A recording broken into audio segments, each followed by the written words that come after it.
Hola a todos. Continuamos con el tema matemática financiera. Esta es la segunda parte y vamos a terminar de redondear los conceptos que nos van a permitir hacer cualquier tipo de cálculos relacionados con esta parte de las finanzas. Bueno, les voy a presentar un material.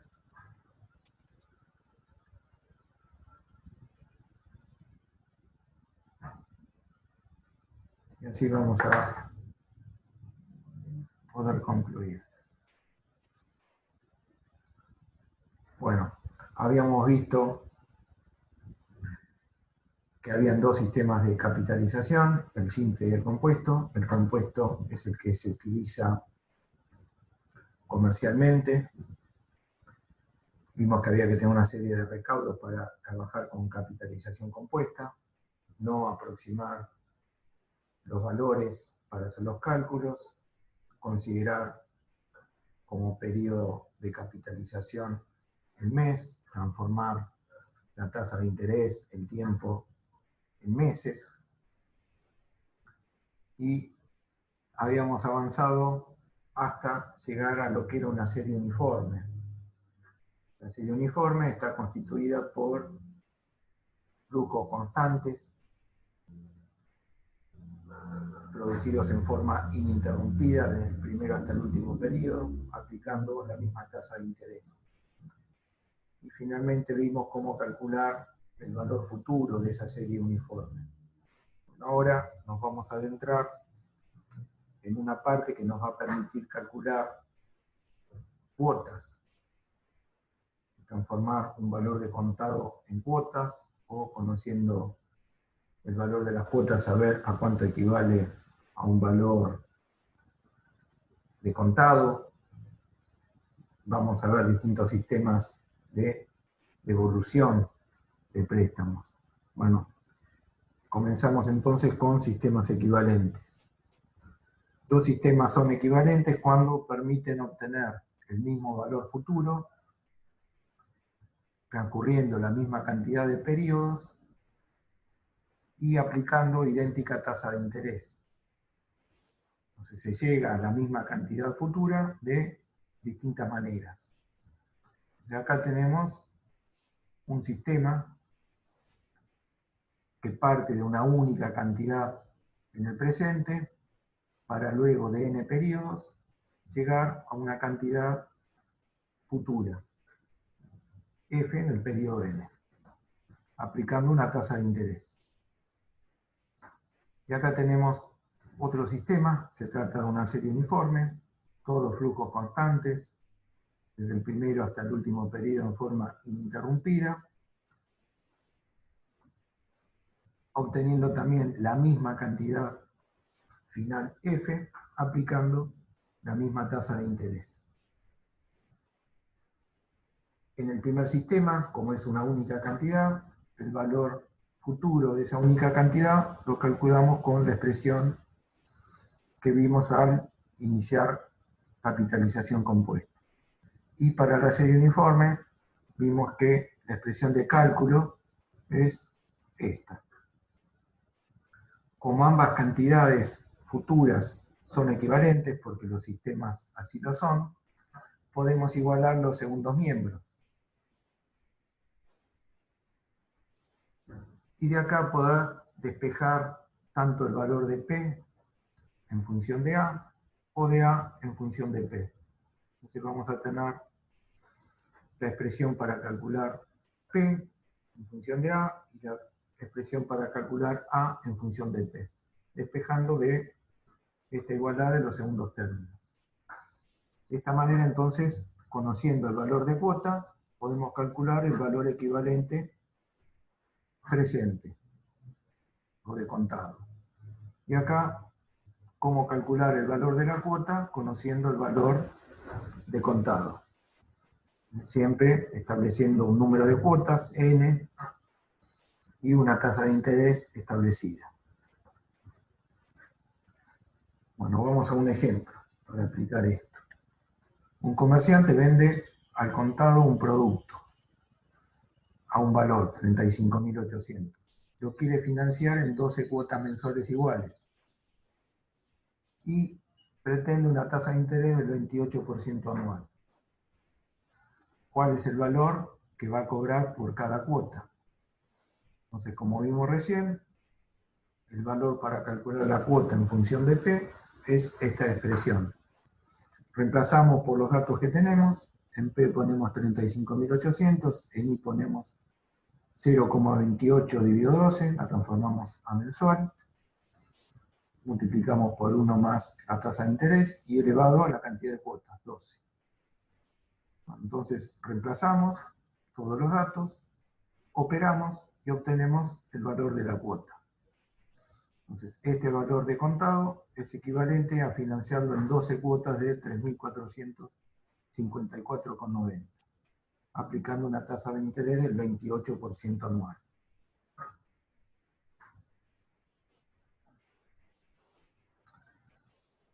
No todas las tasas de interés son iguales. Vamos a ver que hay distintos tipos.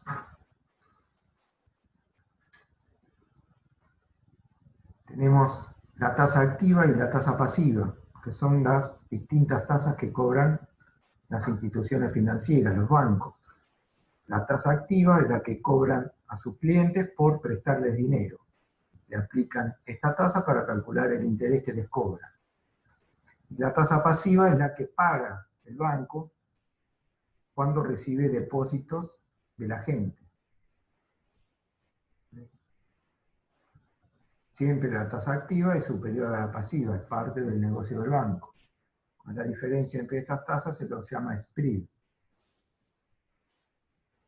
Otro tipo de tasas son la nominal y la real. La tasa nominal es la que se aplica para hacer el cálculo de un determinado interés o de un determinado monto. En cambio, la tasa real es la que quita los efectos de la inflación. Es decir, en el cálculo resta la pérdida de valor del dinero ocasionado por la inflación. Las tasas también pueden ser fijas o variables. Fija es aquella que no cambia en todo el tiempo en que se produce un préstamo. En cambio, la variable sufre modificaciones que pueden estar aferradas a distintos conceptos. Por ejemplo, una tasa puede ser variable teniendo como parámetro el cambio del valor de los salarios. O puede ser variable teniendo en cuenta la tasa de descuento que utiliza el Banco Central de Estados Unidos. Son distintos criterios para fijar en función a qué va a cambiar la tasa de interés, que conocen de antemano tanto el deudor como el acreedor. Y tenemos también la tasa nominal y la efectiva. La tasa nominal es la que se aplica para realizar los cálculos. En cambio, la tasa efectiva es aquella tasa que aplicada al monto original permite establecer el monto final en forma directa. Vamos a ver un ejemplo. Acá tenemos una cantidad depositada en el presente con una tasa de interés del 20% anual. ¿Y cuál va a ser el monto futuro que se va a obtener después de un año, después de 12 meses? Lógicamente, no va a ser 120.000, porque esta tasa de interés sería aplicada directamente sobre un año. Y el periodo de capitalización establecimos que era mensual. Entonces, este valor va a ser, estos 100.000 se van a transformar en un valor mayor que 120.000, porque cada mes va a haber un interés que se va a ir agrandando mes a mes. Bueno, acá tenemos cómo calcular ese valor futuro. Aplicamos la expresión que vimos de cálculo y vemos que es 121.939. Pero esta misma cantidad futura la podemos calcular aplicando la tasa efectiva. Y aplicando a 100.000 una tasa que directamente nos permita obtener el valor futuro, 121.939. Entonces, este valor futuro, aplicando la tasa efectiva, lo vamos a obtener con esta expresión. El valor original, P por 1 nos da 100.000, y el interés va a ser P por I efectivo, y hay un solo periodo que transcurre. Entonces, como las cantidades finales son las mismas, 121.939, podemos igualar los segundos miembros. Y acá, P y P lo simplificamos y despejamos la tasa efectiva. Entonces, para calcular la tasa efectiva, tenemos que hacer 1 más la tasa nominal mensual elevado a la cantidad de periodos que querramos calcular, menos 1. Por ejemplo, si queremos conocer la tasa efectiva semestral, en N ponemos 6. Si queremos conocer la tasa efectiva cuatrimestral, en N cambiamos por 4. Si queremos la tasa efectiva anual, por 12. Y en I siempre ponemos la tasa mensual, que es la capitalización estándar.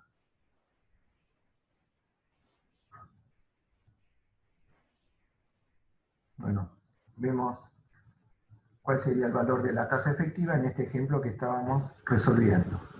Entonces ponemos la tasa nominal mensual, la tasa mensual, la anual dividido 12, elevamos a la cantidad de periodos que transcurren, 12, y obtenemos la tasa efectiva anual, por año.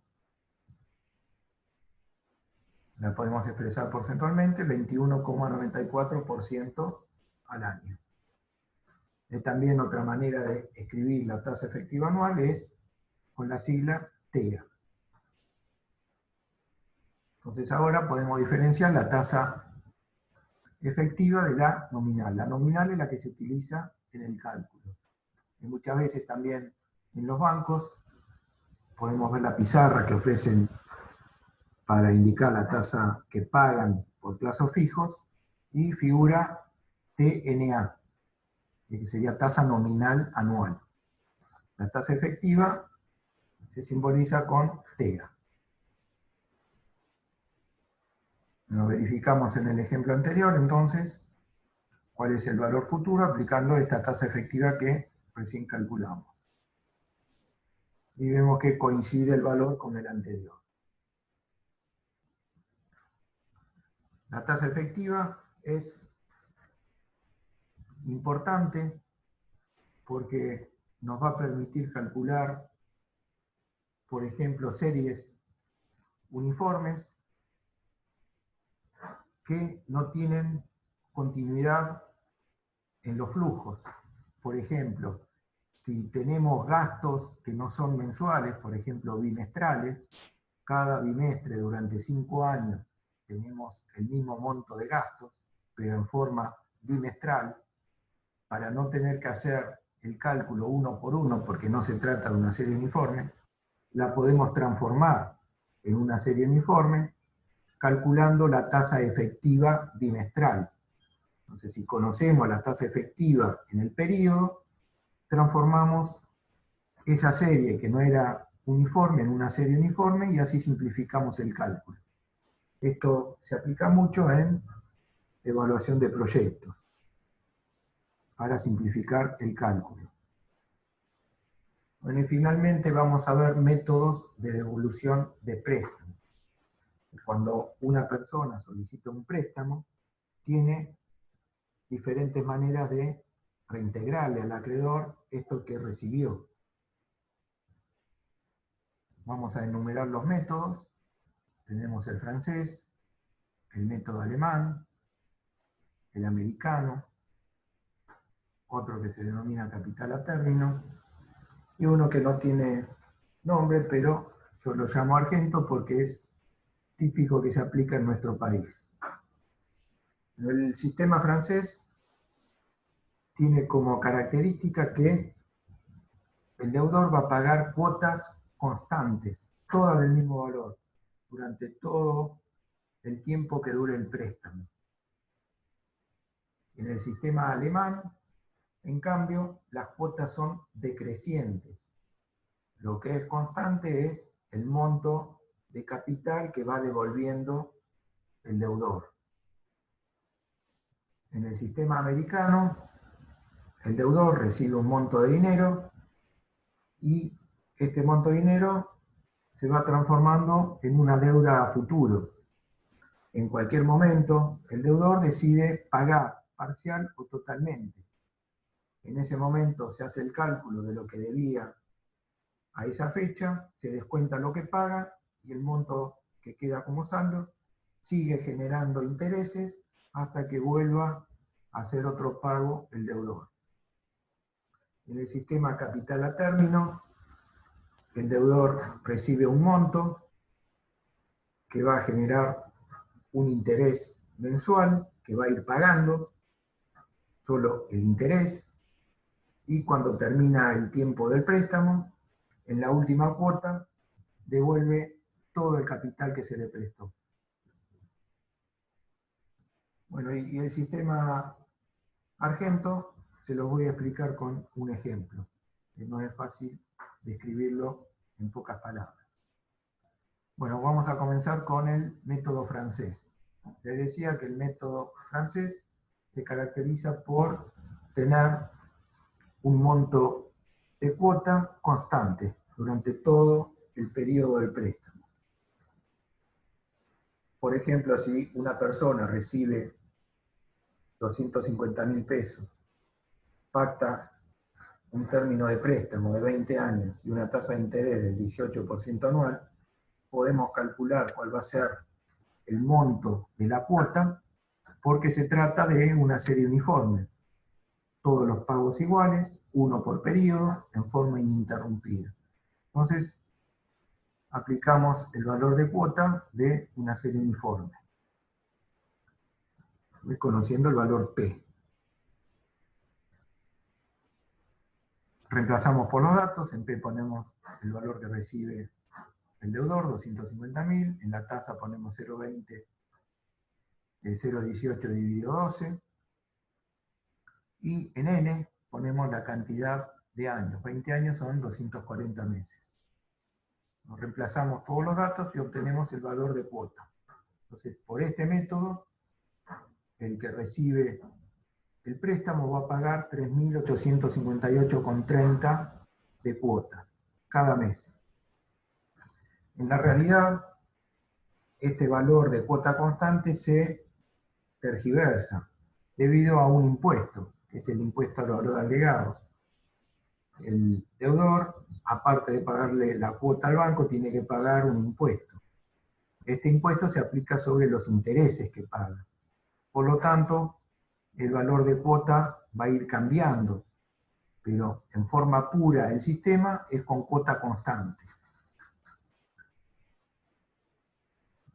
Lo que paga el deudor en este método va a estar conformado una parte por capital que devuelve en cada cuota y una parte por interés que paga por lo que continúa debiendo. ¿Cómo calculamos el interés? Multiplicando lo que debe, P, por la tasa de interés por el número de periodos que pasen. Por ejemplo, el interés de la primera cuota lo calculamos multiplicando lo que debe, que es la totalidad, 250.000, por la tasa de interés, 0,18 dividido 12, por un periodo transcurrido, pasa un mes. Y así tenemos el interés, 3.750. El capital que va a pagar va a ser la diferencia entre el monto de la cuota, 3.858,30, y el interés que tiene que pagar, 3.750. Entonces, en la primera cuota está devolviendo 108 pesos con 30.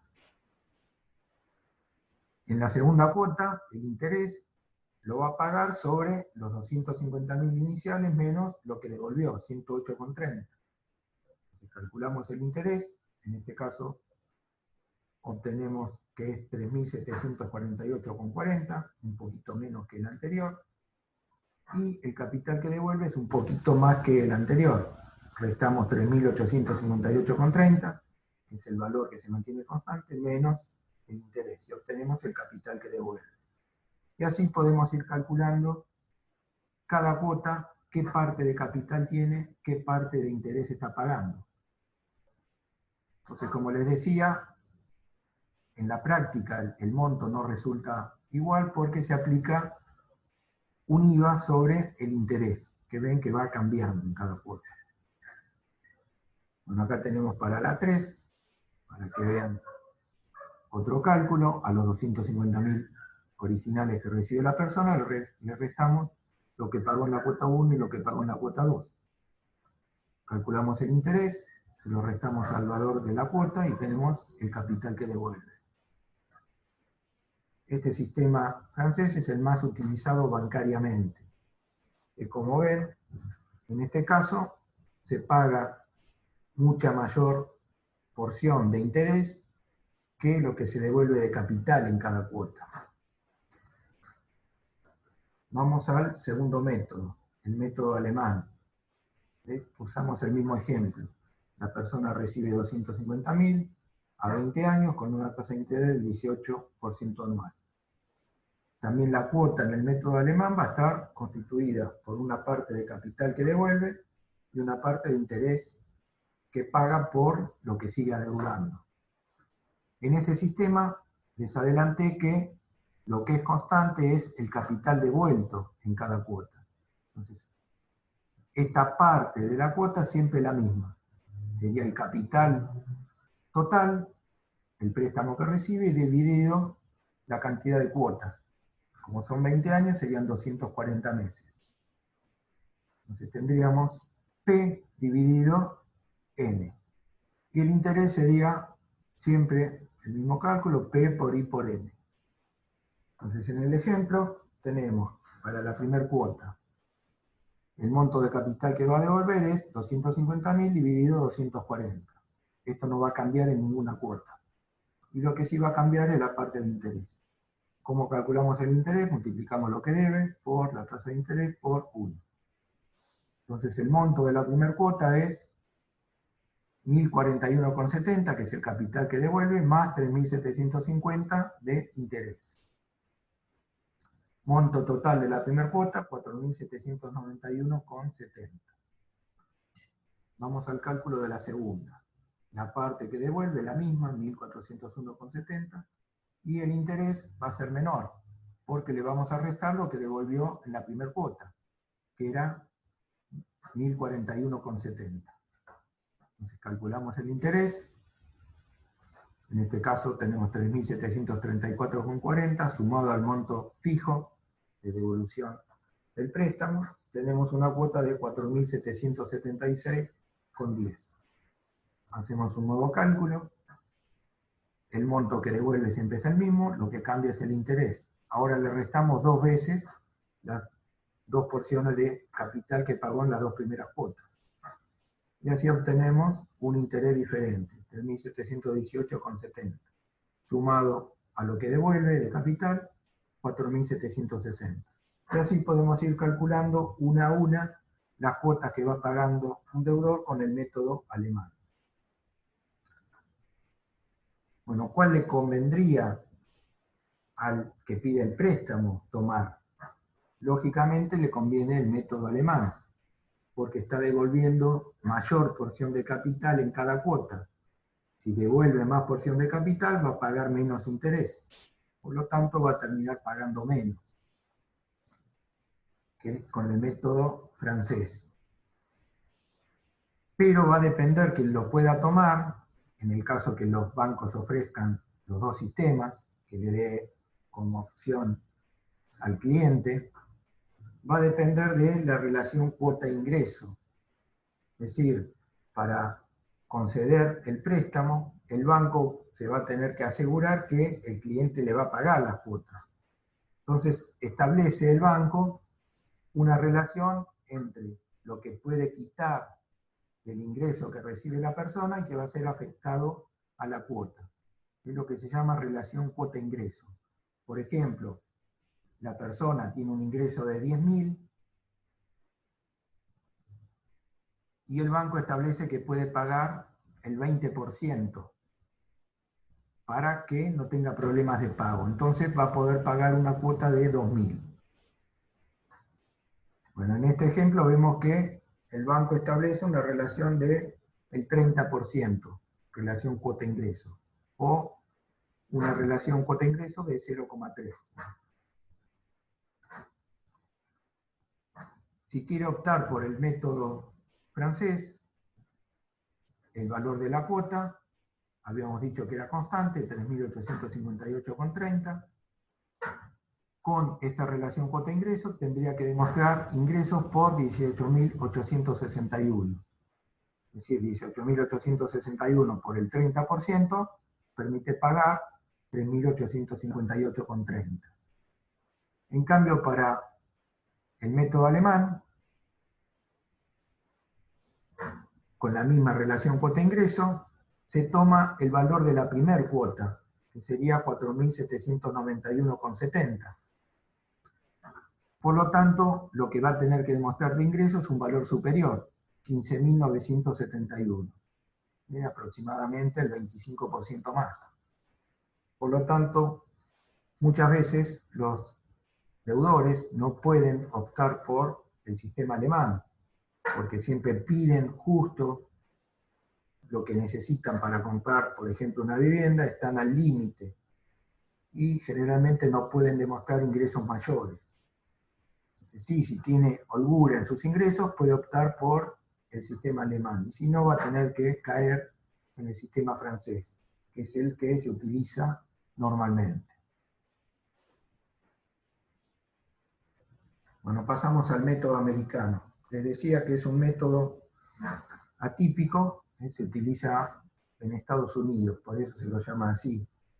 En este caso, el deudor recibe un préstamo a un determinado tiempo y el banco lo que espera son los pagos a futuro del deudor, que los va a realizar en el momento que lo considere conveniente. Seguimos con el mismo ejemplo, recibe 250.000, el préstamo es a 20 años y la tasa de interés del 18% anual. Entonces, la persona que recibe el préstamo va a ir generando intereses y su deuda se va a agrandar hasta que pague. Entonces, este deudor decide pagar, hacer un pago parcial de 100.000 luego de transcurridos 9 meses desde que le prestaron los 250.000. Entonces el banco hace el cálculo, cuánto debe a la fecha, calculando F, como típicamente lo veníamos haciendo, y en ese momento la deuda que tiene es 285.847,50. Le descuenta los 100.000 que paga y la deuda restante, lo que debe a la fecha, es 185.847,50. Esta cantidad va a seguir generando intereses hasta que vuelva a realizar otro pago. Acá en el ejemplo vuelve a pagar 100.000, pero luego de un año. Entonces volvemos a calcular el monto total generado, que serían 222.202,60. Le restamos el valor que paga el deudor, 100.000, y queda debiendo 122.202,60. Y esto se puede seguir repitiendo a futuro hasta que pague la totalidad el deudor. O a los 20 años venza el plazo y tenga que cubrirlo totalmente. Es un método que conviene tanto al que presta el dinero, a las entidades bancarias, como al deudor. Que le conviene al banco porque siempre está generando interés. Es un negocio para la institución. Pero también para el deudor le viene bien porque paga en el momento que le conviene. Por ejemplo, si es un agricultor, espera a la siembra, espera la cosecha, una vez que cobra, ahí paga.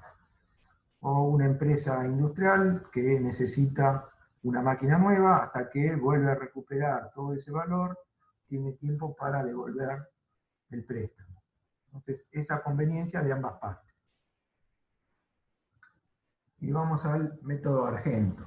El método Argento les decía que se utiliza en nuestro país habitualmente en agencias de autos, en casas de artículos para el hogar, venta de muebles.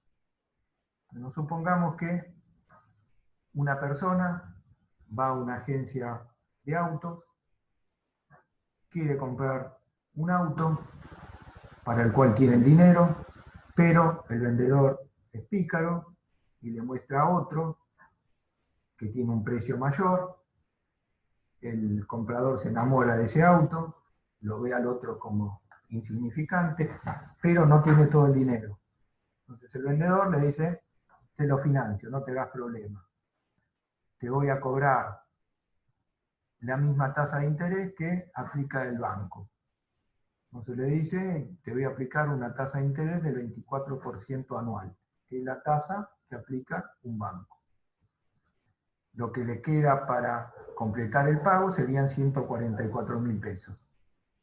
Y le sugiere hacer en 18 cuotas, si no le conviene, se lo extiende a 24, a 36 cuotas. Cuanto más cuotas, más favorecido va a salir el vendedor. Bueno, pero vamos a este ejemplo. El vendedor le dice, te calculo la cuota. Los 144.000 lo vamos a dividir en la cantidad de cuotas, vos me vas a devolver 8.000 pesos, que sería 144.000 dividido 18, cada mes, y te voy a cobrar el interés. El interés te lo calculo con la tasa de interés bancaria. 105. Bueno, acá sería 144.000. Perdón, acá hay un error en el número, por 0,24 dividido 12, la tasa de interés. Y obtenemos una cuota de 11.000. Todo parecería legal, aplica la tasa de interés bancaria, devuelve una porción de capital y paga el resto de interés. Pero todas las cuotas van a tener el mismo monto de interés y el mismo monto de capital. Va a pagar 18 cuotas de 11.000. Pero ¿qué es lo que ocurre? ¿Dónde está la trampa acá? Que el deudor está devolviendo 8.000 pesos en cada cuota. Por lo tanto, en la segunda cuota no debería el total de lo que le prestaron. Habría que restarle 8.000. Sin embargo, el interés se sigue calculando por el monto total. Más aún, llegando, por ejemplo, a la cuota 17, ya habrá devuelto casi todo lo que le prestaron. Y sin embargo, sigue pagando 3.000 pesos de interés sobre el monto total. Entonces, si queremos calcular realmente cuál es la tasa de interés que se le está cobrando, que no es la bancaria, podemos despejar el interés de la expresión que vimos que vinculaba el valor de contado con el valor de cuota, que vimos en sistemas equivalentes. Entonces de acá tendríamos que despejar y, como no se puede despejar, lo que hacemos es aplicar un método de iteración. Le damos un valor ahí y verificamos si se cumple o no la igualdad. Cuando logremos la igualdad va a ser el valor de tasa de interés correcto. Esto se hace también con calculadoras financieras, este método de iteración. Pero también lo podemos hacer a mano. Entonces, por ejemplo, ponemos la tasa de interés que dijo que cobraba el vendedor y obtenemos que el valor que le financió, los 144.000, es diferente al que calculamos con esta expresión, con este valor de cuota, con 18 cuotas y con una tasa de interés de 0,02. Probamos con otro valor de tasa de interés, por ejemplo con el 3%, el 50% más. Reemplazamos y vemos que sigue siendo mayor el valor de todo este cálculo que el valor prestado.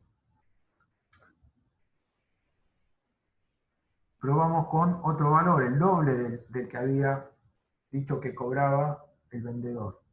Y ahora nos pasamos. Hacemos el cálculo y está un poco por debajo de 144.000. Esto significa que la tasa de interés real de este préstamo está por debajo del 4%. Entonces, tendríamos que seguir probando. Yo le doy un nuevo valor, el 3,6% mensual o 0,036, y ahí obtenemos un valor que se aproxima a los 144.000. 143.891. Entonces, la tasa de interés que se le está cobrando a esta persona con este préstamo es del 3,6% mensual, que nos daría cerca del 45% anual. Es mucho más que lo que le decía el vendedor que le estaba cobrando. Bueno, y acá terminamos entonces con esta segunda parte.